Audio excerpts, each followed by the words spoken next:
So before I start the video, if you haven't watched my previous Metroid 35 video or Metroid 35 the beginning, be sure to check that out, and it will clear some of your thoughts on your game, like its beginning of development and how it was made.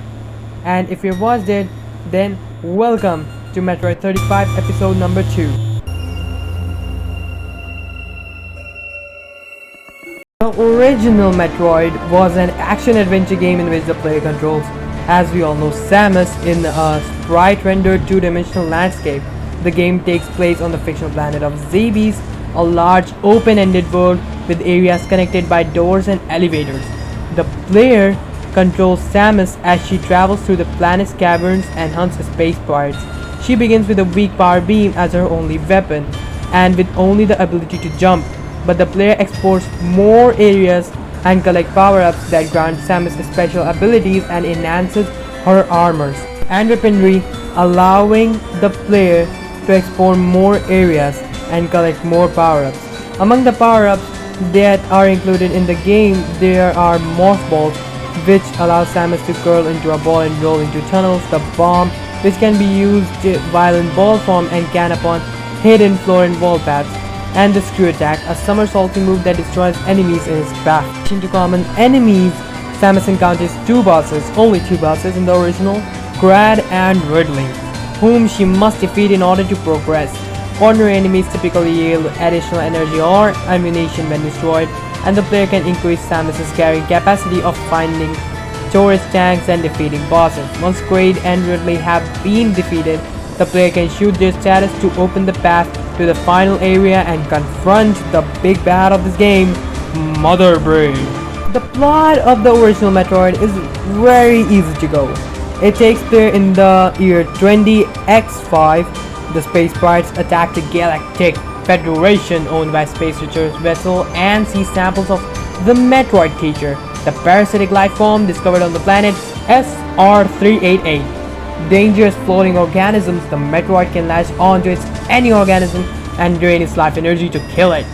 The space pirates plan to replicate Metroids by exposing them to beta rays, not alpha, beta rays, and then using them as biological weapons to destroy all living beings that oppose them. Quite a plan. While searching for the stolen Metroids, the Galactic Federation locates the space pirates' base of operation on the Different planet Zabes. Okay, not exactly Different, but still planet Zabes. The Federation assaults the planet, but the pirate resists, forcing the Federation to retreat. As a last resort, the Federation decides to send a lone bounty hunter to penetrate the pirate's base and destroy the one and only Mother Brain, the biochemical life form that controls the space pirate's fortress and its defenses. Considering the greatest of all bounty hunters, Samus Aran is chosen for the mission.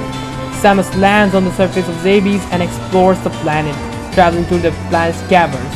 She eventually comes across Grad, an ally of space pirates, and Ridley, the one loved big boy Ridley, the space pirates commander, and defeats them both. Eventually, Samus finds and destroys Mother Brain.